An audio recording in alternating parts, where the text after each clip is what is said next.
వచనాన్ని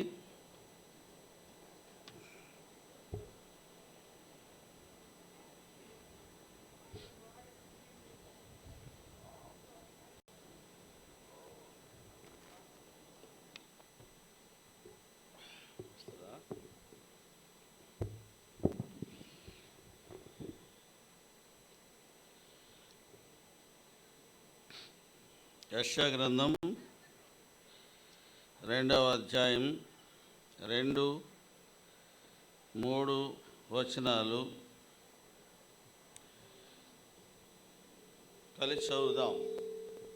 మీ భాగాన్ని మీరు కూడా బైబిల్ ఉన్నవాళ్ళు దయచేసి నాతో కలిసి చదవండి. అంత్య దినములలో పర్వతముల పైన యెహోవా మందిర పర్వత శిఖరమున స్థిరపరచబడి కొండల కంటే ఎత్తుగా ఎత్తబడును.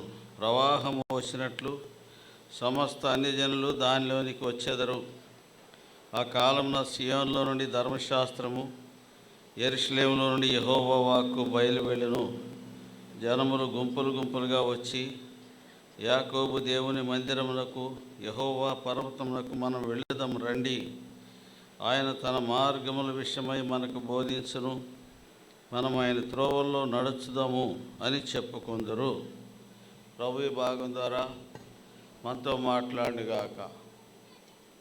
అంత్య దినములలో పరిశుద్ధ గ్రంథంలో అనేక ప్రవచనాలు ఉన్నాయి. ఇప్పుడు మనం చదివినది ఒక ప్రవచనం. ఇది యెషయా గ్రంథంలో, యెషయా గ్రంథం 1వ అధ్యాయం నుండి ఇది 3వ ప్రవచనం. ఈ ప్రవచనంలో ఆఖరి దినాల్లో యేసు ప్రభు ఈ భూమి మీదకి వస్తాడు.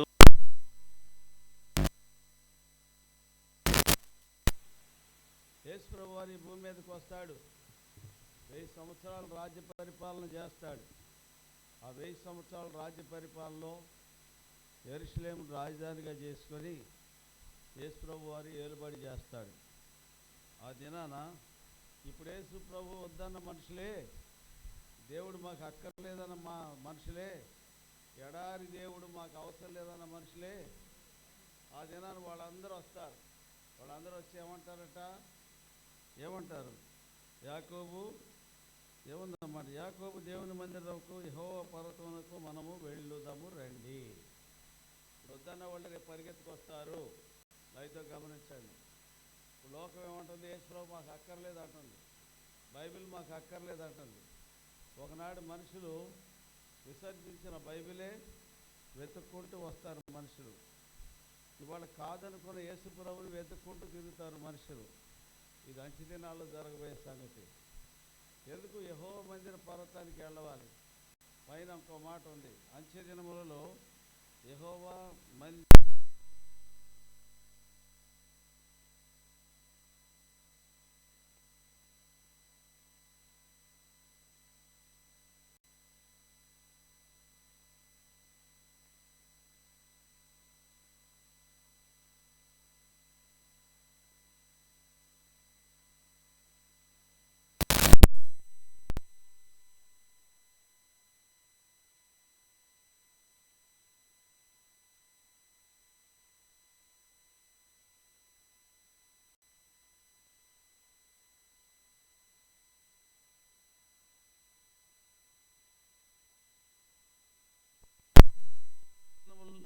అన్యజనులు దానిలోనికి వచ్చేది ఎక్కడికి? యెరూషలేముకి. కాబట్టి యెరూషలేము గురించి మనం కొన్ని విషయాలు నేర్చుకోవాలా.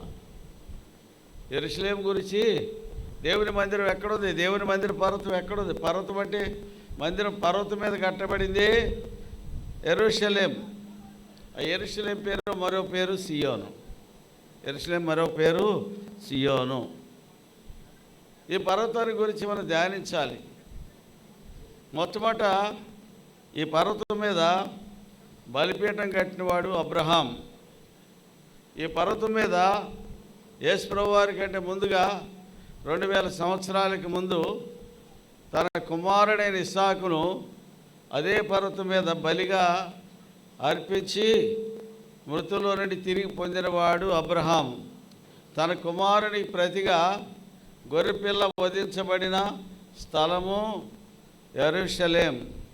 కాబట్టి యెరూషలేం అంటే అక్కడ అబ్రహాం పేరు పెట్టాడు దానికి, యెహోవా జీరే.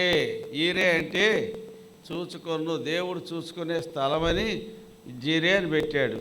షాలేం అనే పట్టణం అక్కడ ఉంది కాబట్టి షాలేము రాజు పట్టణం ఆ యెరూషలేం పర్వతం మీదే ఉంది కాబట్టి దాని పేరే జీరే షాలేం లేక యెరూషలేం అయ్యింది. యెరూషలేం పర్వతం మీద ఏముంది? అబ్రహాం బలిపీఠం కట్టాడు. ఎవరిని వధించడానికి? తన కుమారుడైన ఇస్సాకును బలిపశువుగా వధించడానికి. అయితే బలిపీఠం మీద పెట్టి కత్తి ఎత్తినప్పుడు దేవుడు ఆదికాండం 22వ అధ్యాయం 11వ వచనంలో అబ్రహమా అబ్రహమా అని పిలిచినాడు. అతన్ని ఏమీ చేయకుము అన్నాడు. కానీ అబ్రహాం వెనక్కి తిరిగి చూస్తే పొదలో అబ్రహాం కుమారుడైన ఇస్సాకుకు మారుగా పొదలో కొమ్ములు తగులుకొని ఉన్న ఓ గొర్రె పిల్లను చూసినాడు అబ్రహాం. ఆ గొర్రె పొట్టేలను తీసుకుని వచ్చి తన కుమారునికి మారుగా బలిగా అర్పించినాడు అబ్రహాం. దేనికి సంకేతం? 2000 సంవత్సరాల తర్వాత మానవ జాతి కొరకు మనుషుని యొక్క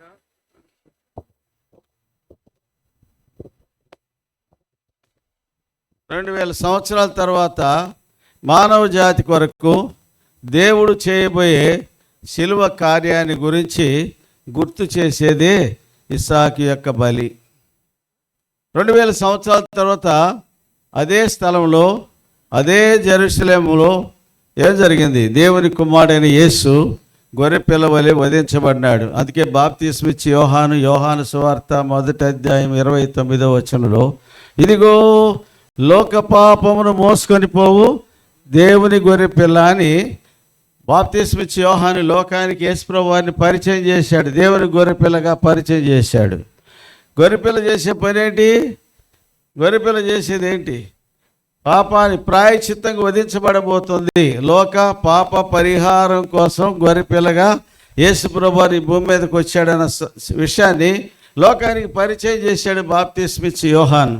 ఆ కారణాన అదే పర్వతం మీద ఒక దినాన 2000 సంవత్సరాల తర్వాత అబ్రహాము నుండి 2000 సంవత్సరాల తర్వాత దేవుని కుమారుడైన యేసుప్రభు వారు లోక కళ్యాణం కొరకు, లోకం యొక్క పాప ప్రక్షాళన కొరకు, నీవు నేను చేసిన పాపాల ప్రాయశ్చిత్తం కొరకు తన కుమారుడైన యేసుప్రభు వారిని బలి పశువుగా వధించాడు. ఆయన బలి ద్వారానే నీకు నాకు పాప క్షమాపణ దొరికింది. యేసుప్రభు వారు చనిపోయి ఉండకపోతే నా పాపాల క్షమాపణ దొరికేది కాదు. యేసుప్రభు వారు రక్తం కార్చి ఉండకపోతే మానవ జాతికి పాపము నిలిచే ఉండేది. మానవ జాతి పాపం నిలిచే ఉండేది. అందుకే ప్రకటన గ్రంథం 1వ అధ్యాయంలో యేసుప్రభు వారి యొక్క రక్తాన్ని గురించి యోహాను రాశాడు. మనలను ప్రేమించు తన రక్తం వల్ల మనల్ని విడిపించిన వాడు. యేసు రక్తం మనుషుణ్ణి వాడి పాపాన్ని నుంచి వారిని విడిపించింది. యేసు రక్తం 1వ అధ్యాయము ఎఫెసీ పత్రిక 7వ వచనములో దేవుని కృపా మహదైశ్వర్యమును బట్టి ఆ ప్రియనియందు ఆయన రక్తం వలన మన అపరాధములకు క్షమాపణము అనగా మన పాపములకు ప్రాయశ్చిత్తం మనకు కలిగి అన్నది. అంటే యేసు రక్తం ద్వారా మన పాపాల నుంచి విడిపించబడ్డాం. యేసు రక్తం ద్వారా మన పాపాలు క్షమించబడ్డాయి.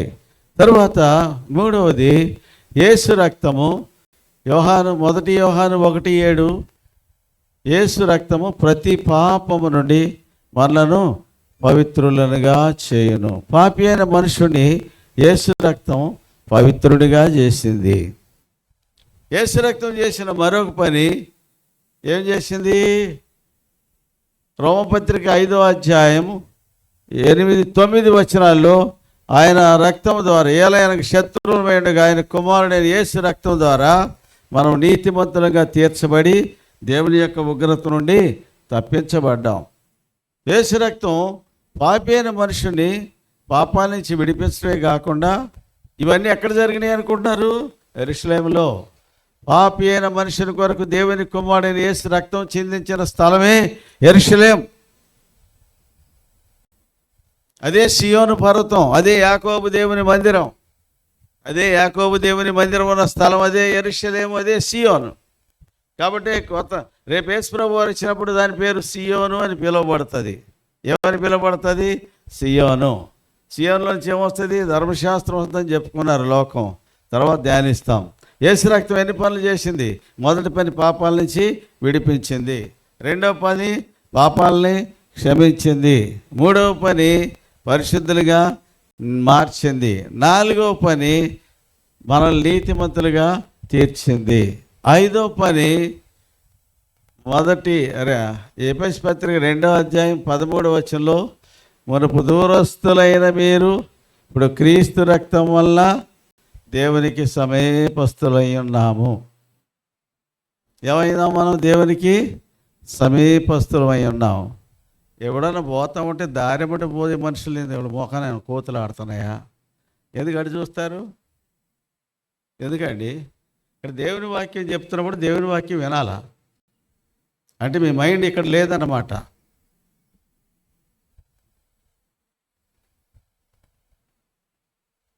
యేసు రక్తం దూరస్తులైన మనుషుల్ని దేవునికి సమీపస్తులుగా చేసింది. ఏం చేసింది? సమీపస్తులుగా చేసింది. ఎన్నైనాయి? 5 పనులు అయ్యాయి. 6వది మనుషుని యొక్క మనస్సాక్షిని శుద్ధి చేసింది. నిత్యుడగు ఆత్మ ద్వారా తాను దేవునికి నిర్దోషినిగా అర్పించుకున్న క్రీస్తు రక్తము నిర్జీవ క్రియలు విడిచి జీవం గల దేవుని సేవించుటకు మీ మనస్సాక్షిని ఎంతో ఎక్కువగా శుద్ధి చేయను. హెబ్రీ పత్రిక 9వ అధ్యాయము 14వ వచనంలో మన మనస్సాక్షిని శుద్ధి చేసింది యేసు ప్రభు రక్తం. తర్వాత అదే యేసు ప్రభు రక్తం హెబ్రీ పత్రిక 10వ అధ్యాయము 19-20 వచనాల ప్రకారము మనల్ని పరిశుద్ధ స్థలంలోనికి తీసుకొని వెళ్ళింది. దేవుణ్ణి ఆరాధించడానికి తీసుకొని వచ్చింది. ఇది దేవుడు మనకిచ్చిన భాగ్యం. ఈ భాగ్యం ఈ దినానికి చాలామంది దేవుణ్ణి తృణీకరించిన కారణాన అన్యజనులైన వారికి దొరకలేదు.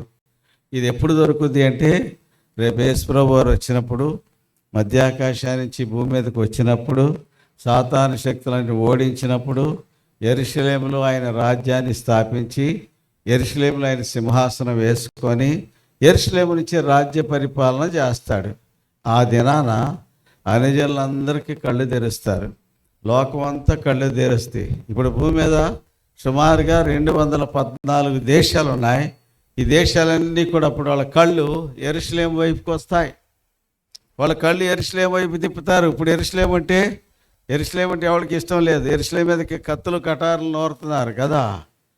అవునా? ఇరాను, ఇరాకు, సిరియా, అరబ్ దేశాలు కత్తులు కటారులు నోరుతున్నారు. హమాస్ వాళ్ళు, ఫిలిస్తీన్లు, వీళ్ళు యెరూషలేమును నాశనం చేద్దాం, యెరూషలేము బూడి చేద్దాం ట్రై చేస్తారు. అదే యెరూషలేము ఒక దినాన వాళ్ళకందరికీ ఏమొస్తుంది? ధర్మశాస్త్రాన్ని అందించే స్థలం అవుద్ది. అందుకని అక్కడ ఆ మాటలు ఉన్నాయి. ఏమున్నాయి? ఆ కాలమున సియోనులో నుండి ఏమొస్తుంది? ధర్మశాస్త్రం. దేవుని మాటలు లోకానికి వెల్లడి అవుతాయి. అంటే సియోను లోకానికి మిషనరీల్ని పంపుద్ది. దేశాలన్నిటికీ సియోను నుంచి మిషనరీలు వెళతారు లోకానికి సువార్త ప్రకటించేవాళ్ళు. అందుకే ఆ కాలమున సియోనులోంచి ధర్మశాస్త్రము, యెరూషలేములో నుండి యెహోవా వాక్కు బయలువెళ్ళును.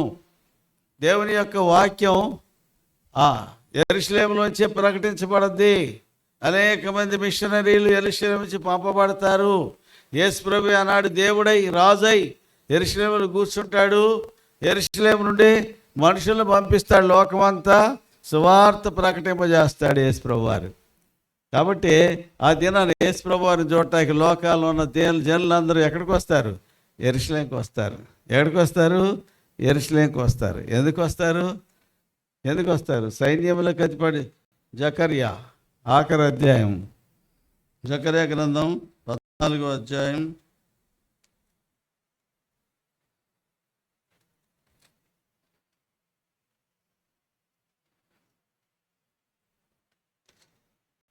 జకర్యా గ్రంథం 14వ అధ్యాయం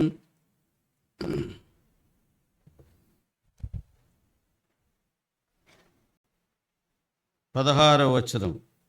మరియు యెరూషలేము మీదకి వచ్చిన అన్ని జనులు శేషించిన వారందరూ సైన్యములకు అధిపతి యెహోవాను రాజునకు మొక్కుటకు పర్ణశాలల పండుగ ఆచరించుటకు ఏకటేట వత్తురు. లోకమందుండు కుటుంబముల్లో సైన్యములకు అధిపతి యెహోవాను రాజునకు మొక్కుటకై యెరూషలేమునకు రాని వారందరి మీద వర్షము కురవకుండును. రాజు ఎవరా? రాజు ఆయనే ప్రభు అయిన యేసుక్రీస్తు వారు. తండ్రి అయిన దేవుడు ఉంటాడు. ఆయన రాజ్య పరిపాలన గురించి ఆయన రాజ్య పరిపాలన చేస్తాడు. యెషయా చెప్పాడు 9వ అధ్యాయము 6వ వచనం నుండి, మనకు శిశువు పుట్టెను, మనకు కుమారుడు అనుగ్రహించబడెను. ఆ పని అయిపోయింది. ఆయన శిశువుగా వచ్చాడు, కుమారుడిగా బాధ్యతలు నిర్వహించాడు, ఆ పని పూర్తి చేసి వెళ్ళిపోయాడు. ఇప్పుడు ఇంకేముంది? ఆశ్చర్యకరుడు, ఆలోచనకర్త, బలవంతుడైన దేవుడు, నిత్యుడగు తండ్రి, సమాధానకర్త అని అతనికి పేరు పెట్టబడును. ఎప్పుడు? 1000 సంవత్సరాల రాజ్య పరిపాలనలో ఇది మొదలుకొని దానికి వృద్ధియు క్షేమము సర్వకాలము కలిగి ఉన్నట్లు రాజ్యమును సింహాసనమును నియమించును. రాజ్యాన్ని సింహాసనాన్ని నియమిస్తాడు దేవుడు. ఎవరికి? ప్రభువైన యేసుక్రీస్తు వారికి. ఆయన ఎక్కడుంటాడు? యెరూషలేములో కూర్చొని రాజై దావీదు సింహాసనాన్ని ఏలుబడి చేస్తాడు. దావీదు సింహాసనం మీద కూర్చోండి దావీదు 12 గోత్రాలను ఏలాడు, కానీ యేసు ప్రభు వారు లోకమంతటి ఏలుబడి చేస్తాడు. అందుకని సైన్యములకు అధిపతి యెహోవా ఆసక్తి కలిగి దీనిని నెరవేర్చని యెషయా రాశాడు 9వ అధ్యాయంలో 6వ వచనం 2వ భాగం నుంచి 7వ వచనం 8వ వచనం వరకు. కాబట్టి అది ఇంకా నెరవేరలేదు. రేపు యేసు ప్రభు వారు ఈ భూమి మీదకి వచ్చినప్పుడు నెరవేరుతుంది. కాబట్టి యెషయా గ్రంథంలో అనేక ప్రవచనాలు ఉన్నాయి. అందుకని ఇశ్రాయేల్ ఏమనుకుంటారు? ఇశ్రాయేల్ కాదు, అన్ని జనులు అనుకుంటారట. ఎక్కడికి వెళ్దాం? యాకోబు దేవుని మందిరానికి వెళదాం. యాకోబు దేవుని మందిరం ఏముంది? ఏమండి? యాకోబు దేవుని మందిరంలో ఏముంది? ఏమా మందిరంలో ఏముంటుంది? ప్రత్యక్ష గుడారంలోకి వెళ్ళగానే మొట్టమొదటి ఏముంటుంది? ఆవరణలో ఏముంటుంది? బలిపీఠం ఉంటుంది. సిలువ, బలిపీఠం దేని గుర్తు? సిలువకు దేని గుర్తు? రక్షణ. అంటే దేవుని ఇంటిలో రక్షణ ఉంది, పాప క్షమాపణ ఉంది, దేవుని ఇంట్లో దేవునితో సమాధానం ఉంది. కాబట్టి దేవుని మందిరానికి వస్తే నువ్వు దేవునితో సమాధాన పడతావు, నీకు రక్షణ దొరుకుతుంది, నీ పాప క్షమాపణ దొరుకుతుంది. నువ్వు దేవుని ఇంటికి రాకపోతే నీ రక్షణ ఉండదు, పాప క్షమాపణ ఉండదు, నీ మీద దేవుని ఉగ్రత కోపం నిలిచి ఉంటుంది. కాబట్టి దేవుని కోపం పోగొట్టుకోవాలంటే, దేవుని మీద మన మీద ఉన్న ఉగ్రతను తీసివేసుకోవాలంటే దేవుని ఇంటికి రావాలి. అందుకే బలిపీఠం. ఆ బలిపీఠం ద్వారానే దేవునితో మనకి సమాధానం. కాబట్టి ప్రత్యక్ష గుడారం దేవుని మందిరంలో మొట్టమొదటి ఉండేది సిలువ దగ్గరే పాపి అయిన మనుషునికి రక్షణ, పాప క్షమాపణ, నీతి, పరిశుద్ధత, మనసాక్షి శుద్ధి చేయబట్ట, దేవునికి సమీపస్తులుగా చేయబట్ట. ఇవన్నీ ఎవరైతే దేవుని ఇంటికి వస్తారో, దేవుని మందిరానికి వస్తారో వాళ్ళకు జరిగే మేళ్ళు ఇవి. చాలామంది ఏం చేస్తారంటే, నువ్వు పోయినా నేను రాలేనని భార్యకి చెప్పి ఇంటికాడ కూర్చుంటారు చాలామంది పురుషులు. ఎవరు వస్తే వాళ్ళకే ఆశీర్వాదం. ఇంటికాడ కూర్చున్నాడు దేవుని ఇంటి ఆశీర్వాదాలు ఎట్లా దొరుకుతాయండి? కాబట్టి ఇంట్లో కూర్చోవు, దేవుని ఇంటికి రావాలా. దేవుని ఇంటికి వెళ్ళి యాకోబు దేవుని మందిరానికి వెళదామని అన్ని జనులే చెప్పుకుంటున్నారు. ఎప్పుడు ఒక దినాన దాని యొక్క అవసరం గుర్తెరుగుతారు మనుషుల లోకం. కాబట్టి యాకోబు దేవుని యొక్క మందిరానికి వెళదాని. దేవుని యొక్క మందిరంలో ఏముందంటే దేవుని ప్రత్యక్షత ఉంది.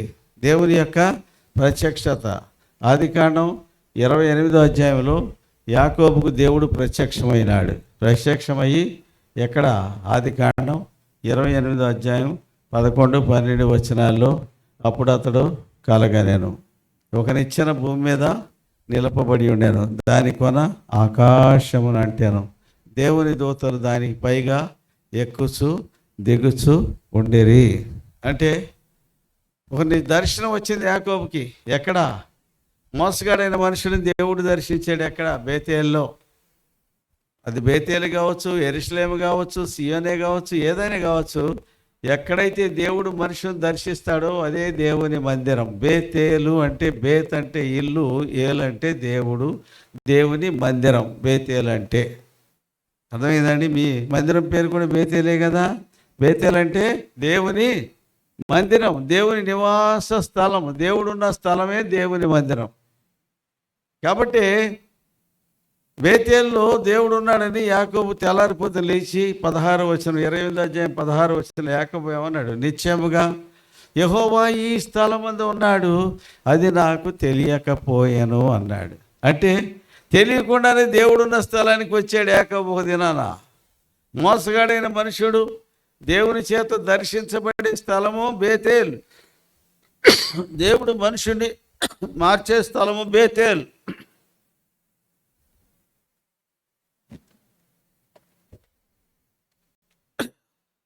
మోసగాడైన మనుషుని దేవుడు దర్శించే స్థలము బేతేలు. అది యెరూషలేమే కావచ్చు, బేతేలే కావచ్చు, ఏదైనా కావచ్చు. ఎక్కడ దేవుడు ఉన్నాడో అది దేవుడు ఉన్న స్థలం. కాబట్టి యాకోబు దినాన అన్నాడు. పరిశుద్ధ గ్రంథంలో ఎక్కువ పేర్లు వాడబడింది యాకోబు గురించే. ఇశ్రాయేలు, యాకోబు యెషయా గ్రంథంలో ఎక్కువగా వాడబడింది. పరిశుద్ధ గ్రంథంలో కొన్ని వందల సార్లు వాడబడిన పేరు ఎవరిదని ఉందంటే యాకోబుదే. యెషయా గ్రంథంలో ప్రత్యేకించి దేవుడు ఇశ్రాయేలు పరిశుద్ధుడు అనే పదం వాడబడింది 30 సార్లు ఉందన్నమాట. ఇశ్రాయేలు యొక్క పరిశుద్ధుడు. యాకోబు బలిష్ఠుడు అనే పదం దావీదు వాడాడు 132వ కీర్తనలో 2వ వచనంలో. యాకోబు యొక్క బలిష్ఠుడు అనే పదాన్ని దావీదు వాడాడు. ఇశ్రాయేలు యొక్క పరిశుద్ధుడు అనే పదం యెషయా రాశాడు. ఇశ్రాయేలు యొక్క పరిశుద్ధుడు, పరిశుద్ధుడు, ఇశ్రాయేలు పరిశుద్ధుడు అని 30 సార్లు ఆ పదాన్ని వాడాడు. ఎందుకు వాడాడంటే యాకోబుకు అంత ప్రాశస్త లేకుండా అంత ప్రాముఖ్యత దేవుడు ఇచ్చాడు. ఎందుకు ఇచ్చాడంటే మోసగాడైన వాడు దేవుని యథార్థంగా హత్తుకున్నాడు. తద్వారా దేవుని యొక్క అనాది సంకల్పంలోకి వచ్చినాడు కనుక యాకోబును దేవుడు దీవించి లోకానికి ఆశీర్వాదకరమైన కారణంగా చేశాడు. ప్రియమైన వాళ్ళారా, ఆ కారణాన్ని బట్టి యాకోబును బేతేల్లో దేవుడు దర్శించాడు. యాకోబు దేవుని యొక్క అనాది సంకల్పంలో ఉన్నాడు కనుకనే యాకోబుని దేవుడు దర్శించి అతను పట్టుకొని ఏమన్నాడు? 28వ అధ్యాయంలో 12-13 వచనాల్లో, నేను నీ తండ్రి అయిన అబ్రహాము దేవుడను, నీ తండ్రి అయిన ఇస్సాకు దేవుడను, నీవు పండుకున్న ఈ స్థలము నీకును నీ సంతానముకు సదాకాలము ఇచ్చేదను అన్నాడు. తర్వాత నీ ఉత్తర తట్టు, దక్షిణ తట్టు, తూర్పు తట్టు, పడమర తట్టు వ్యాపించేదేమో అన్నాడు. 14వ వచనంలో, భూమి యందల సకల వంశములు నీ మూలముగా నీ సంతాన మూలముగా ఆశీర్వదించబడును అన్నాడు. ఇట్లా వాగ్దానాలు అడగకుండానే వాగ్దానాలు ఇచ్చాడు దేవుడు. ఎవరికి? యాకోబుకి. ఎందుకు ఇచ్చాడు?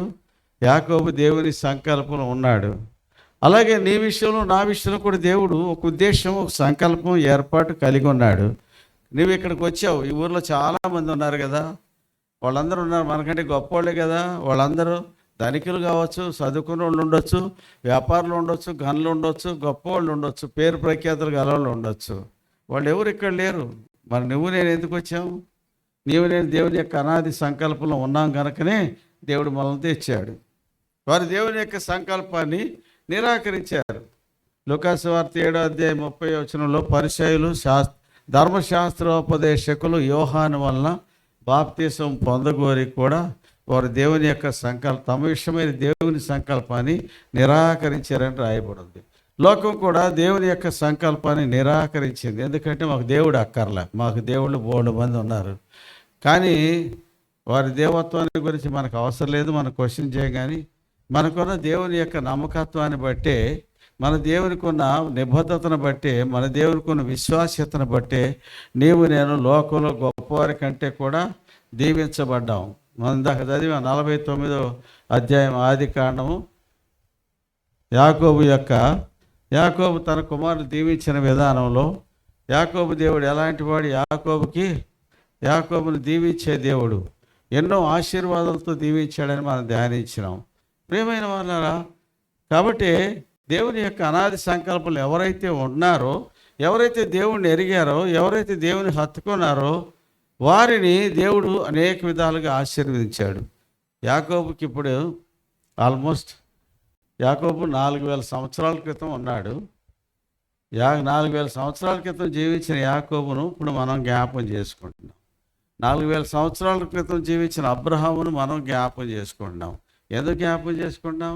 వారు దేవుణ్ణి వెంబడించారు, దేవుడు వారిని దీవించాడు, వారు దేవునితో హత్తుకొని ఉన్నారు. అందుకే యాకోబుతో ఎన్నో విషయాలు మాట్లాడాడు. యాకోబు, నా సేవకుడైన యాకోబు, నేను ఏర్పరచుకొని ఇశ్రాయేలు, చూడుము నిన్ను నా అరిచేతిలోనే చెక్కున్నాను, నీవు నా దాసుడవు కదా, నీవు నా దాసుడవు, నేను ఉపేక్షించగా నేను ఏర్పరచుకుంటుని. ఇవన్నీ ఎవరి గురించి మాట్లాడాడు దేవుడు?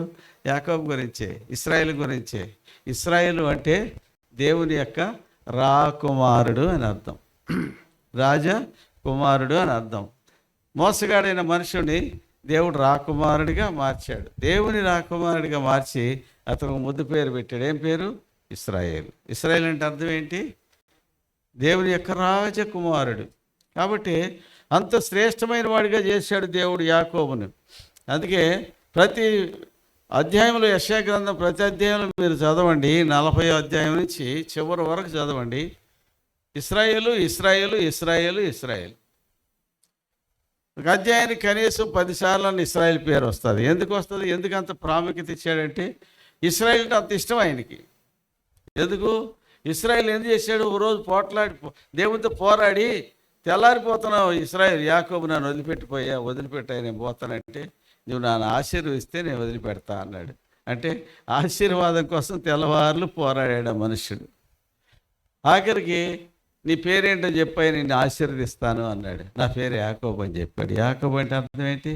మోసగాడిని. నేను నా బ్రతికంతా మోసాలే, నేను మోసగాడిని అని యథార్థం ఒప్పుకున్నాడు దేవుని దగ్గర. అందుకే దేవుడు వెంటనే అన్నాడు, ఇక మీద నువ్వు యాకోబు అని పిలవబడవు, నీ పేరు ఇశ్రాయేలు. మనుషులతోనూ దేవునితో పోరాడి నువ్వు గెలిచావు.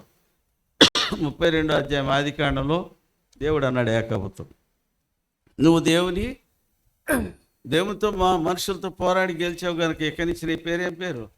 ఇశ్రాయేలు, యాకోబు కాదు. నువ్వు మోసగాడివి కాదు, ఎంత మాత్రం కాదు. మోసగాడు అంటే యాకోబు అంటే ఇంకో పదము కూడా ఉంది, పట్టిన పట్టు వదలని వాడు అని అర్థం. యాకోబు అంటే పట్టిన పట్టు వదలని వాడు. కాబట్టి నేను కూడా దేవుని ఆశీర్వాదం పొందాలంటే పట్టు విడవకూడదు, దేవునితో పోరాడుతూనే ఉండాలి. ప్రార్థన పోరాటం కాదు, అది ఎలాంటి పోరాటమైనా దేవునితో పోరాడుతూ ఉండాలి. దేవునితో ప్రార్థనలో పెనుగులాడుతూ ఉండాలి. యాకోబు పెనుగులాడాడు లేదా? ఆ పెనుగులాటలో తొంటినారం దిగిపోయింది, అయినా కూడా కాలు పడిపోయింది, కాలు పట్టు లేకుండా ఉంది. అయినా కూడా ఆ మనుషుడు కాలు తొంటినారం తెగటంగానే ఒప్పుకున్నాడు, కానీ ఆశీర్వాదం పోగొట్టుకోవటానికి ఇష్టపడలే. అది యాకోబు యొక్క స్వభావం. ఆ యాకోబునే దేవుడు ఇప్పుడు, రండి మనం యాకోబు యొక్క దేవుని మందిరమునకు వెళ్ళుదామని అన్యులు చెప్పుకుంటున్నారు. ఎక్కడ? ఎప్పుడు? 1000 సంవత్సరాల రాజ్య పరిపాలనలో యేసుప్రభువు వారు ఎక్కడ ఉంటాడు? యెరూషలేములో రాజు అయి ఉంటాడు. మనం జకరియా గ్రంథంలో చదివాం కదా, యెరూషలేములో రాజు అయి ఉంటాడు యేసుప్రభువు వారు. ఆ రాజును దర్శించడానికి అన్యజనులు అనేకులు వస్తారు, ఎక్కడెక్కడి నుంచో వస్తారు. సుమారు 214 దేశాలు ఉన్నాయి. అన్ని దేశాల నుంచి వస్తారు, అన్ని దేశాల నుంచి యెరూషలేముకు వస్తారు. సైన్యములకు అధిపతి యెహోవాను రాజునకు మొక్కుటకై అనేక దేశాల నుంచి ప్రజలు బహుమానాలు తీసుకుని వస్తారు. రాజును దర్శిస్తాక రాజుగారి దగ్గరికి వెళ్ళాలంటే ఒట్టి చేతితో వస్తారా? లేదు, బహుమానాలు తీసుకునే వస్తారు. యేసు ప్రభు చిన్న బాలుడిగా ఉన్నప్పుడే ఆయన దర్శిస్తానికి తూర్పు దేశ జ్ఞానులు ఏమి తెచ్చారు? బంగారము, సాంబ్రాణి, బోళాన్ని తీసుకుని వచ్చారు. రాజుగారిని దర్శించాలంటే బహుమానాలు తీసుకునే రావాలి, బహుమానాలు తీసుకుని వస్తారు. అనేకమైన బహుమానాలతో వస్తారు. వెండి, బంగారం, విలువైన వస్త్రాలు తీసుకుని రాజుగారిని దర్శించడానికి వస్తారు. అట్లా సొలొమోను దర్శించడానికి చాలామంది రాజులు వచ్చారు. ఎంతోమంది రాజులు వస్తూ వెండి బంగారం తీసుకొచ్చారు. శేబదేశపు రాణి ఎంత బంగారం తెచ్చింది కదా, కొన్ని టన్నుల బంగారం తీసుకొచ్చింది, ఒంటెల మీద మూతలు మోయించుకుని వచ్చింది ఆమె. కాబట్టి రేపు దేవుణ్ణి దర్శిస్తానికి లోకంలోని అన్ని జనులందరూ వస్తారు. ఎక్కడికి వస్తారు? యెరూషలేము, సియోను. ఆ సియోను అనే కొండ మీదకి వస్తారు. ఆ కొండ మీద దేవుని దర్శిస్తారు, దేవుని వాక్యం వింటారు.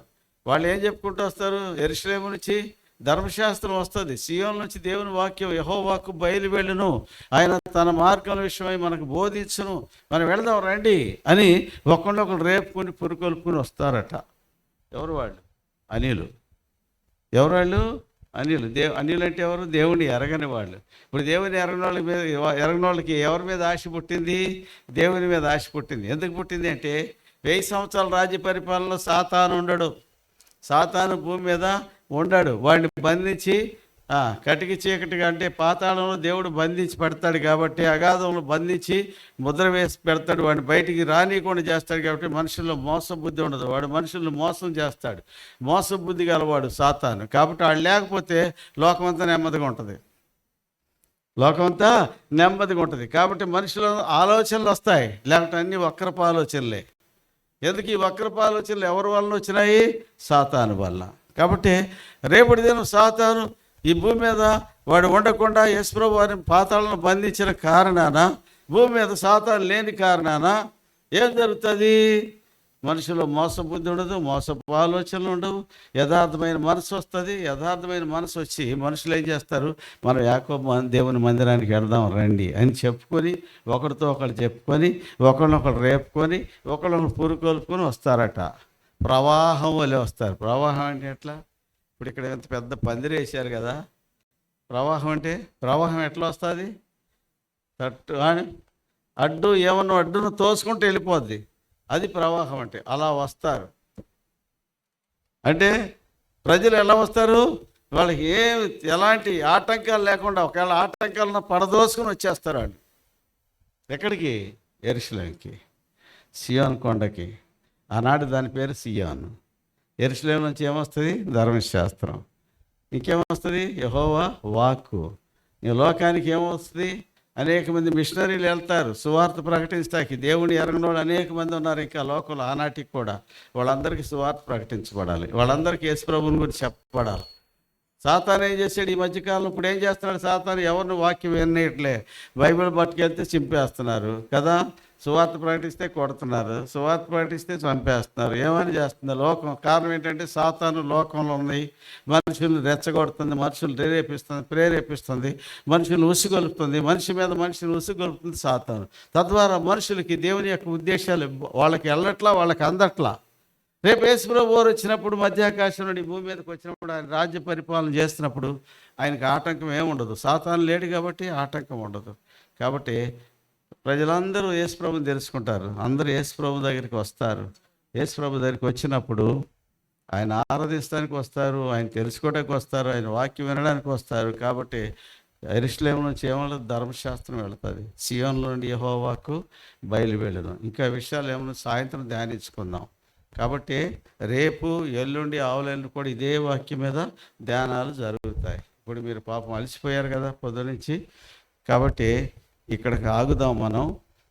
సాయంత్రం మళ్ళీ పెందరాడే రండి. మీరు పెందరాడి వస్తే పెందరాడి కూడికి మొదలెడతాం, పెందరాడే క్లోజ్ చేసుకుందాం. కాబట్టి దయచేసి మీ స్నేహితులను కూడా తీసుకురండి, మీ ఇరుగు పొరుగు వాళ్ళని కూడా పట్టుకురండి, మీకు తెలిసిన వాళ్ళందరూ కూడా పట్టుకుని రండి. ఇక్కడ ఆగుదాము. దేవుడి వాక్యాన్ని దీవించును గాక. ఈ మాట ఏంటి మళ్ళీ ఒకసారి చదువుదామా? యెషయా గ్రంథం 2వ అధ్యాయం 3వ